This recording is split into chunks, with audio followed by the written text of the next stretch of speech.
네, 제목을 읽어봅시다. 시작. 원수에 대한 축복. 이것 또한 제목이 앞뒤 문맥이 좀 맞지 않습니다. 원수는 축복할 대상이 아니죠. 우리가 상식적으로 가지고 있는 지식에 의하면 원수는 원수된 것을 갚아야 될 자들이다. 근데 말씀은 우리에게 뭐라고 하느냐? 축복하라 라고 한다는 거죠. 그럼 왜 축복하라고 하느냐? 그 이유를 알아야 되는 거야. 우리가 이 말씀들을 들을 때 방금 우리가 사랑하라, 소망 중에 즐거워하고 환난 중에 참고 기도로 항상 힘쓰고 뭐 이렇게 말씀을 쭉 읽다 보면 이게 뭐가 되면 새로운 율법이 되는 거예요. 자기에게 새로운 율법이 돼서 이 율법을 지키지 않고 이 계명을 지키지 않으면 우리가 죽임을 당하는구나 이렇게 두려워하게 됩니다. 그러니까 죄에 대해서 찔리고 자기가 똑바로 살지 않으면 하나님 앞에 나올 수가 없다. 그렇게 하면 안 돼요. 그게 아멘의 거리가 아니고 죄에 대해 찔리고 자기 삶이 부끄러울수록 어떻게 되냐? 예수밖에 없다. 예수님밖에 소망이 없다. 예수님 아니면 내가 살 수 없구나. 그래 해야지. 죄에 대해 찔리고 말씀을 들으면 민망하고 부끄러우면 그럼 절에 갈 거예요. 그게 문제라는 거예요. 문제라는 거예요. 그런 사람이 많아요. 보기보다. 말씀을 듣고 찔리고 말씀이 우리에게 대하여 책망하니까 뒤로 돌아서 세상으로 가는, 이건 율법이 아닙니다. 원수에 대한 축복이라는 것은, 여러분, 원수에 대한 축복은 그렇게 하지 않으면 우리에게 저주가 있고, 원수에 대한 축복을 하라고 명령하실 때 왜 그렇게 하라고 하는지를 고민해 봐야 됩니다. 왜 그럼 축복하라 하느냐? 하나님이 우리 원수된 우리를, 죄로 말미암아 원수된 우리를 축복하셔서 살리셨다라는 거죠. 하나님 앞에 우리가 원수였다는 사실을 잊어버리는 거죠. 우리가 하나님과의 원수되었던 것을, 그 막힌 담을 예수님이 그 십자가로 그 보혈로 허시고 하나님과 우리를 화평케 하신 이 사실을 잊어버리니까 하나님과 원수인 줄 모르는 거예요. 원수였다는 사실을 모르는 거예요. 그래서 자기가 조금 나쁘게 하면 그 사람을 원수 삼아버리는 거예요. 죽을 수밖에 없었던 원수된 우리가 하나님의 은혜로 구원을 받았는데 이보다 더 큰 은혜가 어디냐는 거죠. 이 큰 은혜를 받은 우리가 조금 나에게 못한 사람은 그 사람 원수다. 이 원수를 내가 어떻게 보복을 할까? 어떻게 내가 혼을 낼까? 어떻게 하면 갚아줄까? 그럼 뭘 모르는 거예요? 하나님의 은혜를 모르는 거예요. 그 하나님의 은혜를 아는 사람은 자동적으로 원수에 대하여 축복하게 되어 있다는 거죠. 그 원수에 대해서 축복해라, 형제를 사랑해라, 원수를 위하여 기도하라, 너희를 핍박한 자를 위하여 중보하고 악을 선으로 갚지 말고 그렇게 가르칠 필요 없어요. 하나님이 우리에게 하셨던 그 일들을 생각하면 우리가 그렇게 할 수밖에 없는 게 당연한 원리라는 거죠. 그래서 이게 뭐냐? 그러면 이 말씀이 뭐냐? 우리가 이제 말씀 본문을 볼 때에 이제 말씀이 기니까 쪼개서 볼 수밖에 없는데, 사실 12장은 하나님의 긍휼과 자비하심을 입은 자들의 삶에 대해서 얘기하는 거죠. 왜? 11장이 이렇게 말하고 있으니까.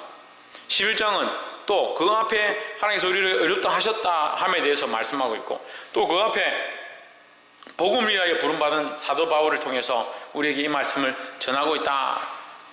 그 말씀이 쭉 연결되는 거예요. 율법에 갇혀있지 마라. 하나님의 은혜로 구원을 얻었다. 그래서 우리에게 뭐가 있느냐? 긍휼과 자비하심이 있다.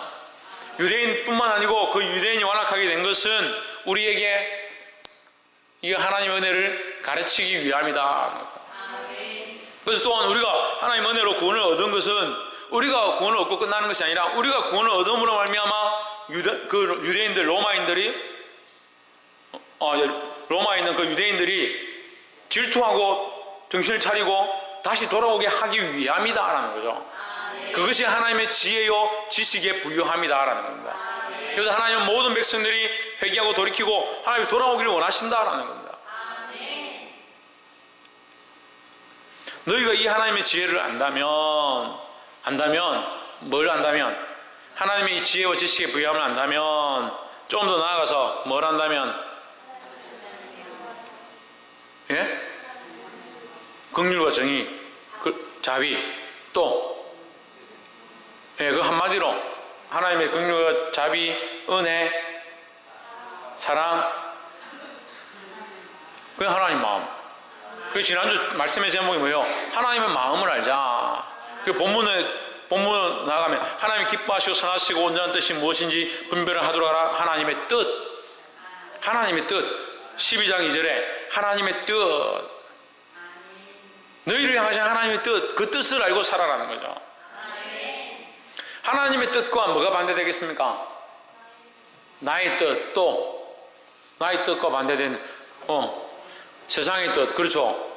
그래서 세대 12장 1절에 너희는 이 세대를 본받지 말고 원수를 대하여 원수로 갚는 자는 무슨 세대와 같다? 이 세대와 같다.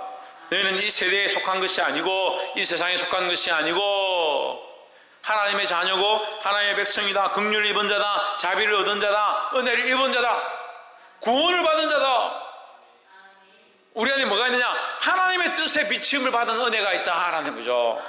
그 하나님 뜻을 알고 하나님 기뻐하시고 선하시고 온전한 뜻이 무엇인지 분별하라고 하셨으니까 이 문제에 대하여 이 사람이 왜 나에게 이렇게 할까? 내가 이 사람을 가만두지 않겠다 이렇게 보는 게 아니라 여기서 내가 어떻게 행하는 것이 하나님 기뻐하실까? 이 세대 사람들은 어떻게 살고 있는데 나는 하나님의 뜻이 무엇일까? 하나님 무엇을 기뻐하실까? 하나님의 마음이 무엇일까? 그걸 보는 게 오늘 그리스도인들이 봐야 될 모습이라는 거예요. 그러니까 다시 말해서 이 말씀을 사실 가르칠 필요가 없어요. 첫 번째가 안 되기 때문에 이 말씀에 대해서 좀 더 구체적으로 해놓은 거예요. 성령의 이끌림을 받고 하나님 뜻을 안 사람들은 이렇게 살 수밖에 없다. 예수 그리스도가 머리이고 그 몸의 지체로 있는 자들은 그렇게 살 수밖에 없다라는 거죠. 근데 뭐요? 똑바로 안 붙어 있으니까 자꾸 까먹어버리니까 자꾸 잊어가니까 다시 말씀을 가르치는 거라는 거예요. 이해가 안 돼요? 네. 제가 로마서 설교하면서 제일 많이 한 말이 잘 못 알아듣겠어요? 12장 10절에 형제를 사랑하여 서로 의해하고 존경하기를 서로 먼저 하며 뭘 먼저 하라? 사랑하고 의해하고 존경하기를 서로 먼저 하라 했습니다. 이것은 위에 말씀과 연결된 거예요. 9절 우리가 지금 10절 봤잖아요. 9절 보세요. 사랑엔 거짓이 없나니 악을 미워하고 선에 속하라 했습니다. 그 사랑이 필요하다. 그 사랑 그 위에는 뭐냐? 근면하고 건의하고 뭐 다스리는 자 각 양의 지체가 각 양의 은사들이 있다. 각 지체 가운데 은사를 맡겨주신 일들이 있다. 하지만 그것이 뭐로 되어야 된다? 사랑으로 되어야 된다. 그러니까 그리스도 예수 그리스도를 머리로 한 우리가 그 안에서 무엇으로 연결되어 있다? 김영진 집사님 뭐로 연결되어 있습니까? 네, 사랑으로 연결됐다. 사랑으로. 우리가 그리스도 예수를 머리로 한 지체 안에서 그리스도 예수를 머리로 한 그 몸의 각 지체로서 뭐로 연결되어 있다? 사랑으로 연결되어 있다라는 거죠. 이 설교를 한번 했었어요. 예수 그리스도가 머리인데 우리가 우리 몸에 피가 흐르고 신호가 흐르는 이게 뭐냐? 사랑이라는 거예요. 사랑. 그 사랑이 없으면 어떻게 되겠어요? 피가 흘러가지 않으면 어떻게 되겠어요? 썩겠죠. 죽겠죠. 그러니까 하나님 우리를 향한 사랑이 없으면 우리는 죽은 목숨인 거죠. 하나님의 그 사랑을 우리가 살게 되었고 제일 처음에 얘기했잖아요. 하나님의 사랑과 긍휼로 우리가 살았다고요. 이게 끊어지면 어떻게 된다? 우리는 죽는다, 썩는다라는 거죠. 그래서 우리는 서로 뭐 해야 된다? 이 사랑을 알고 서로 사랑해야 된다는 거죠. 그걸 이걸 가르칠 필요가 없잖아요. 여러분 사랑해야 합니다. 사랑하십시오. 사랑밖에 없습니다. 사실 이거 가르칠 필요가 뭐 있어요? 하나님의 사랑을 알면 당연히 그 사랑에 내가 어떻게 갚을 방법이 없으니까 나도 사랑할 수밖에 없다 이렇게 되는 거죠. 근데 맨날 사랑을 가르쳐야 돼요. 그게 답답할 노릇이죠. 하나님 사랑을 잊어버리고 질투하고 시기하고 왜 나에게 잘해주지 않노? 나에게 칭찬하지 않노? 왜 나를 알아주지 않노?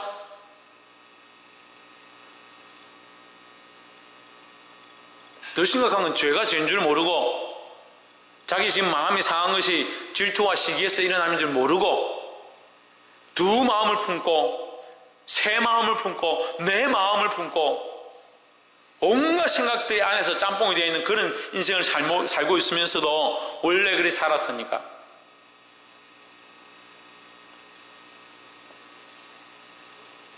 우리나라 드라마 보면 참 작가들이 대단한 것 같아요. 어떻게 그렇게 알까, 사람들 속을. 저걸 질투를 해가지고 일부러 그 사람을 넘어뜨리려고 작전을 해가지고 말에게 싹 돌리는 거, 이런 거 어떻게 알고 그렇게 만들었을까? 어떻게 알고 만들었겠어요? 자기도 아니까, 작가도 아니까. 그래, 인간의 마음이 얼마나 여러 갈래인지요. 우리도 마음이 여러 갈래요. 저도 마음이 여러 갈래다. 저도 인정합니다. 손 들고. 저도 여러분 보십시오. 저도 마음이 참 여러 갈래입니다. 여러 갈래. 이 사람이 좋았다, 저 사람이 좋았다, 이게 좋았다, 저게 좋았다, 돈이 좋았다, 밥이 좋았다, 떡이 좋았다. 얼마나 각양각색의 생각들이 있는지. 체육대회를 하니까요, 배구도 하고 싶고요, 족구도 하고 싶고요, 농구도 하고 싶고요, 심판도 하고 싶고요. 나중에는 내가 농구를 하는데 농구를 하면서 심판을 볼 수 없을까? 그런 생각이 들어요. 점수도 내가 매기고 싶고, 점수를 2점씩 올려야 되는데 왜 1점씩 올릴까? 점수도 내가 매기고, 심판도 내가 하고, 게임도 내가 하고. 몸은 하나. 생각이 얼마나 여러 가지가 있는데. 참, 그러고 보면 저는 죄인 중에 개수예요. 예? 여러분들도 죄인이지만, 조용한 거 보면 죄인 아닌가 봐요. 여러분들도 죄인이지만, 저는 여러분 중에서도 대표적인 진짜 못난 사람입니다. 이 못난 사람의 말씀을 듣고 있는 여러분도 참 안타깝고, 이 못난 사람 여기 있어서 이 말씀 전할 수 있는 게 참 감사하기도 하고, 이게 하나님 사랑이 아니면 어떻게 이렇게 하겠느냐 하는 거예요. 볼 수 있기를 주의 이름으로 축복합니다. 모든 게 사랑으로 된다. 사랑으로 가능하다는 거예요. 그 하나님 사랑하는데 왜 형제를 사랑하지 않느냐? 하나님 사랑을 안 당하면 형제를 사랑하는 것이 당연하다는 거죠. 그리고 말씀은 형제를 서로 사랑하여 서로 우애하고 존경하기를 서로 먼저 하며, 이렇게 가르칠 필요는 뭐 있습니까? 하나님 사랑을 알면 그 사랑 때문에 내가 미칠 것 같은데, 내 죄인 중에 계신 나 같은 놈을 하나님이 이렇게 세우셔서 이 일들을 하게 하셨는데 왜 사랑하지 않냐고. 그럼 거짓말이죠. 앞뒤가 안 맞잖아요. 뭘 모르든지, 왜 하나님 사랑을 모르든지, 자기가 죄인인 줄 모르든지, 형제를 보지 않든지.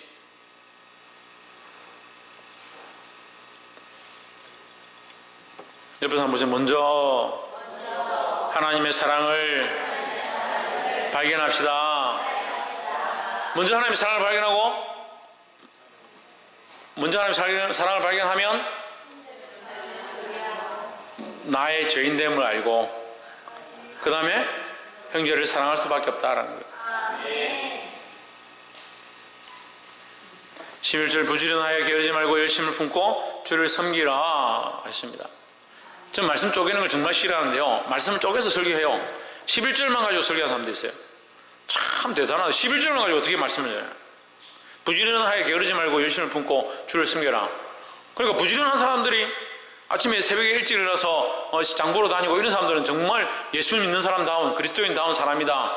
그래서 새벽기도 다녀야 그리스도인답다. 성경에 어디 있어요 그런 말이? 그런 말이 어디 있어요? 왜 그렇게 가르치는지 모르겠어요. 부지런한 것이 귀하고 아름답고 좋지요. 그게 그리스도인다운 것과는 관계가 없습니다. 이 부지런은 뭘 얘기하는 겁니까? 그리스도의 모양을 담는 거예요. 생명을 살리고 영혼을 살리고 이웃을 돌아보는데 부지런하라는 거죠. 왜요? 참 이러니까 이 나라에 맨날 넘어가지. 왜요? 그렇게 하면 대답을 못하고. 너 구원받았어? 예, 구원받았습니다. 왜? 어떻게? 언제? 어떤 식으로? 그럼 대답을 못해. 세례는 받았어요. 구원 받았냐고. 구원 언제 받았냐고. 뭐 어떻게 해서 받았냐고.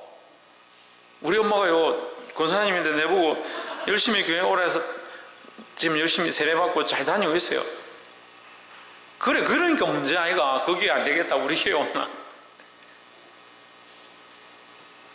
부지런하게 게으르지 말고 열심을 품고 주를 섬기라. 뭘 부지런하라고 하는 거예요? 예? 연실 주사님 뭘 부지런하라고 하는 거예요? 예수 닮기를. 사모님 뭘 부지런하라는 거예요? 정미수 권사님 뭘 부지런하라는 거예요? 사랑하기로. 할렐루야. 박필준 집사님 뭘 부지런하라고 한 거예요? 사랑하기를. 예, 따라하지 말고. 최원영 뭘 부지런하는 거예요? 뭐라 하노 지금? 박성님 뭘 부지런하라는 거예요? 뭐랍니까? 박이삭 뭘 부지런하라고 합니까?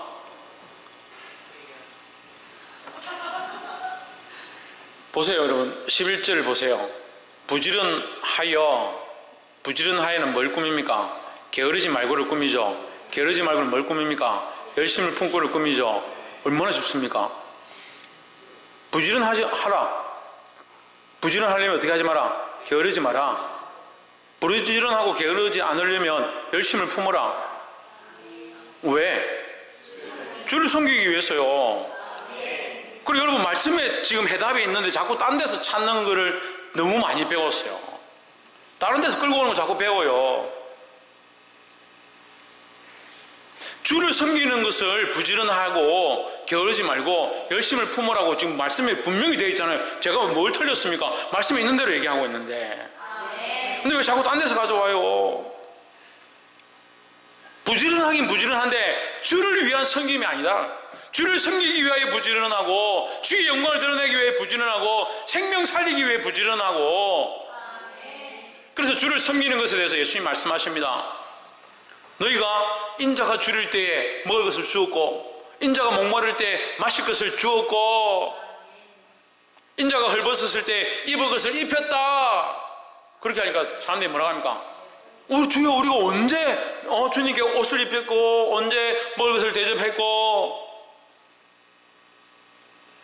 예수님 뭐라고 합니까?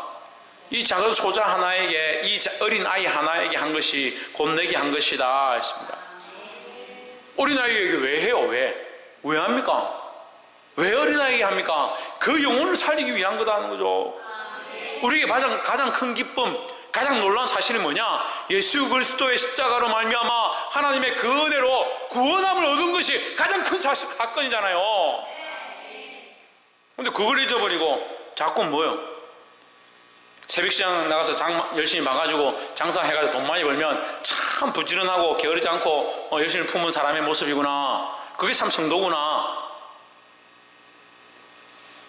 새벽기도 열심히 나와서 기도 열심히 하면 참 성도구나. 물론 틀리지는 않죠. 그럼 핵심이 뭐냐는 거예요. 핵심이 주를 섬기는 것이다는 거죠. 우리의 부지런은 주를 섬기는 것이다. 주를 섬기는 것은 뭐와 닮아있냐? 영혼 살리는 것을 힘쓰는 것에 닮아있다는 거예요. 그럼 형제를 사랑한다면서 네가 형제를 사랑한다면서 형제가 안식일에 물에 빠져가면 네가 구원하지 않겠느냐 이 얘기를 열심히 하시잖아요. 회당에서 사람들에게 얘기하잖아요. 안식일에 네 형제가 물에 빠지면 구원하지 않겠느냐, 네 양이 물에 빠졌으면 건지지 않겠느냐 말씀하시잖아요. 형제를 사랑한다면서 저 물에 빠져가고 죽어가고 하나님 없이 죽어가고 있는 그 영혼들을 왜 돌아보지 않느냐. 그러면서 너는 주를 섬긴다고 하느냐. 이 게으른 자들아 하는 거예요. 이 부지런은 생명을 살리기 위한 부지런이다 하는 거예요. 12절에 소망 중에 즐거워하며 환난 중에 참으며 기도에 항상 힘쓰며. 이것은 두 개씩 연결되죠. 소망 중에 즐거워한다. 그러니까 소망 중에 즐거워하는 것은 반대로 얘기하면 환난 중에 기뻐하는 거. 네, 참는다. 이게 같이 연결되는 거죠. 소망 중에 왜 즐거워하느냐, 환난 중에 왜 참으냐. 소망이 있으니까. 그 소망이 우리를 즐겁게 하니까. 우리가 하나님 나라를 바라보고 주님께서 다시 오셔서 우리를 영접하실 그것들을 기대하고 내가 너를 위하여 소설을 예비하러 가노니 내가 가서 소설을 예비하면 다시 와서 나 있는 곳에 너희도 있게 하리라 했던 그 말씀을 믿으니까 우리가 이 땅에 핍박받고 환난받고 고난이 있어도 얼마든지 참고 얼마든지 즐거워할 수 있다는 거예요. 기도에 항상 힘쓰며 13절 성도의 쓸 것을 공급하며 손대접하기를 힘쓰라 했습니다. 자, 그래서 말씀을 볼 때는요, 항상 예수 그리스도 12절 한번 다시 보십시오. 12절에 소망 중에, 예수 그리스도의 소망 중에 즐거워하며 어떠한 환난 중에도 그리스도를 바라봄으로 참고 예수 그리스도 앞에 항상 기도하기를 힘쓰라 하는 거예요. 13절 성도의 쓸 것을 공급하며 손대접하기를 힘쓰라 했습니다. 성도들에게 서로 구제하고 돕는 것, 이 굉장히 중요한 일이다 하는 거예요. 그래서 교회는 구제를 힘써야 합니다. 근데 교회가 커지면 커질수록 뭘 하지 않느냐? 구제를 안 하는 거예요. 선교도 우리에게 중요한 일입니다. 하지만 교회는 또한 뭘 해야 되냐? 구제를 해야 되는 거예요. 14절 너희를 핍박하는 자를 축복하라. 축복하고 저주하지 말라. 핍박하는 자를 축복하라. 자, 사람에게는 이 대가품의 원리를 항상 가지고 있어요. 이 본성이 그래요. 본성. 나를 박해했으면, 나에게 상처를 이만큼 줬으면 나도 그 사람한테 상처를 이만큼 줘야 되는, 그게 사람의 본능이라는 거죠. 본능이 죄가 아니에요. 이런 본능 자체가 있다고 해서 밥을 먹고 싶은 본능이 있어요. 이러면 다 죄네? 그럼 밥 먹으면 안 되겠네. 밥 먹는 순간에 죄를 짓는 거네? 그렇지 않죠. 원수가 어떤 사람이 나에게 이 박해를 하거나 핍박하면 상처를 주면 그 상처를 나도 주고 싶은 게 원리예요. 원리예요. 그런데 우리가 받은 사랑이 너무 크면 이 상처는 아무것도 아니에요.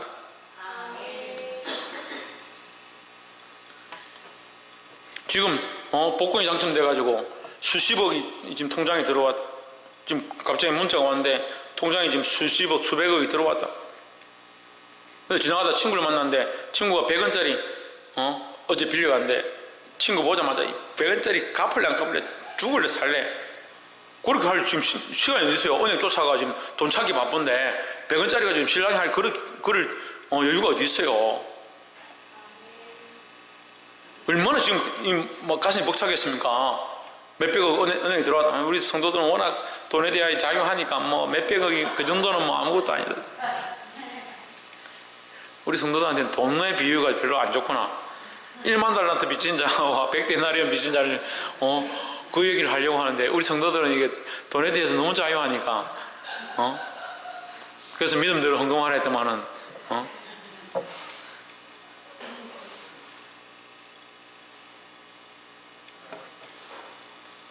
지지난주에 믿음대로 헌금하라 이랬더만 15만원 들어와가지고 우리 석원태 형제 이 나이팅게일 선서식 하러 가가지고 그거 기름값하고 저기 선서식 한다 고생했다고 저기 용돈 하러 15만원 주고 나니까 주일 헌금이 하나도 없어. 얼마나 믿음으로 사는지, 돈에 대하여 자유한지. 돈에 대하여 자유한 건 좋죠. 하나님 안에서 자유해야지. 성도들의 쓸 것을 공급하며 손대접하기 힘쓰고 너희를 박해하는 자를 축복하라. 우리 원리가 우리 이만큼 상처를 주면 우리도 이만큼 상처 줘야 된다 생각을 가지고 있어요. 근데 반대로 생각하면 우리가 이만큼 사랑을 받았으면 이만큼 사랑을 줘야 되잖아요. 아멘 안 하네. 아멘 하는 사람 문제가 안 하는 사람들이 문제지. 지금 사람 일이 많은데 이 좋은 말씀 하고 있는데 아멘 안 해요. 상처를 이만큼 받으면 상처를 이만큼 주는 게 우리의 가진 본성이라고 해요. 본성. 예? 그럼 반대로 얘기하면 우리가 사랑을 이만큼 받았으면 사랑을 이만큼 주는 게 당연한 본성이겠죠. 그래서 어렸을 때부터 죄송한 얘기지만 사랑을 많이 받고 자란 아이들은 남을 사랑할 줄 안다는 거예요. 100%는 아니지만 어쨌든 일반적인 원리로 사랑을 많이 받고 자라고 부모님의 관심 속에서 자란 아이들은 부모님의 관심처럼 자식을 그렇게 관심을 가지고 사랑하고 자라게 돼 있다는 거예요. 마찬가지로 하나님의 사랑을 받은 자는 그 하나님의 크신 사랑이 그만큼 큰 줄 안다면 하나님과 원수되었던 우리가 하나님과 화평을 누리고 그 은혜를 누리고 구원의 소망을 가진 줄 안다면 이 사랑이 이만큼 큰데 왜 너는 자꾸 원수가 없는 데 힘쓰냐. 원수되었던 우리를 하나님의 은혜로 구원하셨는데 이 사랑이 얼마나 큰데 왜 이거 잊어버리고 너는 네한테 조금 잘못하면 그거 갚으려고 하고 있냐. 그건요 우리가 거짓말하는 거예요. 거짓말하는 거. 박해하는 자를 박해하려고 하는 게 인간의 본성인데, 그죠? 예, 거기까지는 아멘입니까? 예, 우리가 하나님의 크신 사랑을 받은 것도 아멘이죠? 예, 거기까지도 아멘이죠. 그럼 하나님 그 크신 사랑을 받았으면 우리를 조금 핍박하고 괴롭게 하는 것이 비교도 안 되잖아요, 하나님 사랑에. 거기까지 아멘이죠? 예, 그럼 하나님 그 큰 사랑을 받았으면 우리도 뭐 해야 됩니까? 그 큰 사랑을 해야 되죠. 그 우리를 괴롭혔고 핍박했던 그거 갚아주려고 싸우지 말고. 할렐루야. 그래서 너를 박해하는 자를 박해하지 말고 뭐하라? 축복하라. 왜요? 왜요? 우리가 받은 사랑이 크기 때문에요. 이것이 종합적으로 뭡니까? 지금까지 한 말씀이 뭡니까? 이 세대를 본받지 않는 하나님의 뜻이다 하는 거예요. 이 세대를 본받지 말고 하나님의 뜻을 분별하라고 한 그 하나님의 뜻이다 하는 거예요. 15절, 즐거워하는 자들로 함께 즐거워하고 우는 자들과 함께 울라. 그러니까 우리는 함께 즐거워하고 함께 우는 자리에 동참하기를 소망합니다. 16절, 서로 마음을 같이 하며 높은 데 마음을 두지 말고 도리어 낮은 데 처하며. 이건 뭘 말합니까? 겸손을 말합니다. 겸손. 서로 마음이 같이 안 되는 이유는요, 한 사람이 높으면 안 돼요. 높으면 안 돼요. 야, 내가 이거 양보할게. 그래, 잘했다. 내가 이건 먼저 니부터 먼저 해라. 그래, 내가 먼저 할게. 그렇게 하면 이게 서로 됩니까? 마음을 같이 할 수 있겠습니까? 그럼 언젠가 상처를 받겠죠. 나는 왜 너희들이 이렇게 하는데 너는 계속 받기만 하냐? 마음이 같이 안 된다는 거예요. 겸손하지 않으면 마음을 같이 할 수 없다는 거예요. 교회 안에 연합함들이 일어나는 것은요, 재밌고 즐겁고 그래서 일어나는 게 아니에요. 참 연합은 어디서 오느냐? 겸손하면서 오는 거예요. 한 사람이 희생하고 겸손하기 시작하면 그 한 사람의 희생과 겸손을 통해서 많은 사람들이 연합할 수 있게 된다는 거예요. 기관도 마찬가지입니다. 한 사람이 겸손하고 섬기고 사랑하고 낮추기 시작하면 그 안에 연합이 일어나는 거예요. 할렐루야. 도리어 낮은데 처하며 스스로 지혜 있는 채 하지 말라. 우린 스스로 지혜 있는 것이 아니고 하나님을 아는 지혜를 주님께서 허락하신 줄 믿습니다. 17절, 아무에게도 악을 악으로 갚지 말고 모든 사람 앞에서 선한 일을 도모하라. 18절, 할 수 있거든 너희로서는 모든 사람과 더불어 뭐하라? 화목하라. 19절, 내 사랑하는 자들아 너희가 친히 원수를 갚지 말고 진노하심에 맡기라. 기록되었으되 원수 갚는 것이 내게 있으니 내가 갚으리라. 내가 누굽니까? 하나님이시다. 하나님께서 갚으신다라는 겁니다. 할렐루야. 우리 성도들 여러 번 들었겠지만 제가 이제 교회 개척하고 어떤 집사님한테 이 구타를 당하고 굉장히 마음이 아팠는데 기도하는 중에 좀 참고, 근데 잘 안 참아지는 거예요. 속에 이 상처가 있어서 속 상한 거예요. 참는데 속이 상한다. 참긴 참는데 속은 상해요. 그 인간의 본성이 그러니까. 그 사람 용서하기 힘든 거예요. 근데 이제 며칠 있다가 일본 선교를 같이 갔습니다. 같이 갔는데 아이들 다 데리고 가서 기도하는데 밤에 하나님께서 환상 중에 저희 은혜의 단비가 쏟아지는 것을 보게 하셨는데 그 가운데 저에게 용서하라고 하셨습니다. 그래서 제가 용서했어요. 그 용서하고 나니까 마음이 이렇게 시원하더라고요. 참 말처럼 쉽지 않아요. 실제로 닥치면. 저도 경험해 봤기 때문에 알아요. 저는 뭐 특수한 사람이 돼가지고 쉽게 용서하고 쉽게 이해하고 그렇게 하는 게 아니라 저도 괴롭고 힘든데 하나님께서 은혜로 용서하게 하셨어요. 용서하고 이렇게 돌아왔는데 이렇게 멀리서 소식이 돌아서 저한테 이렇게 왔는데 그분 손이 이렇게 일을 하다가 손가락이 잘렸다라고 이렇게 여기 소문을 들었어요. 그래서 물어봤어요. 언제 그렇게 됐냐 하니까 그날 밤 우리가 그 하나님 앞에 기도할 때 하나님께서 용서하라 하셔서 용서하고 난 그 다음날 아침에 그렇게 됐다 하시더라고요. 그래서 이것이 내가 하는 것이 아니고 하나님께서 책망을 하시는구나. 예, 물론 뭐 그 얘기를 들으면 그 사람은 마음이 아프겠지만 그래서 저는 속으로 제가 꽃이다, 아이고 잘됐다 그렇게 생각하지 않아요. 왜냐하면 그날 밤에 이미 내가 그 사람을 용서하는 것을 내려놓았기 때문에 그 사람이 상처당한 것 또한 저 마음이 아프더라고요. 못 깨달으면 여러분 못 알아들으면 어쩔 수 없고 이것이 하나님의 방법이다라는 거죠. 우리는 하나님의 방법을 배웠고 하나님의 마음을 배웠고 하나님의 사랑을 배웠다라는 겁니다. 그럼 하나님의 사랑으로 살아야 하고 하나님의 방법을 사용해야 하고 하나님의 뜻을 쫓아가는 자들이 되어야 되는 거예요. 자기 뜻, 자기 본능, 자기 감정, 자기 생각들을 내려놓는 주의 거룩한 백성들이 되기를 예수 그리스도 이름으로 축복합니다. 20절 내 원수가 줄이거든 먹이고 목마르거든 마시우라. 누구의 방법이다? 하나님의 방법이다. 그리함으로 내가 숯불을 그의 머리에 쌓아놓으리라. 숯불을 그 머리에 쌓는다는 것은 심판이 임박하게 한다 이 말이에요. 그래, 이 심판이 임박하게 한다. 누가 심판하느냐? 하나님이 심판한다는 거죠. 근데 또 웃긴 사람들은 이걸 또 믿으면서 그래 하나님 반드시 원수를 갚으십시오 하고 일부러 막 대접하고 그렇게 할 수는 없죠. 우리가 이것을 할 때는 순수한 마음으로 해야 되는 거예요. 힘들지만 이렇게 하고자 몸부림치고 하나님의 사랑으로 행할 수 있는 자들이 되기를 소망합니다. 21절 악에게 지지 말고 선으로 악을 이기라 했습니다. 사람의 원리에 따라서 인생의 원리에 따라서 살면 우리는 이긴 것처럼 보여도 결국 뭐냐? 악에게 지고 본능에게 지고 자기가 가지고 있는 가치관에 지는 거예요.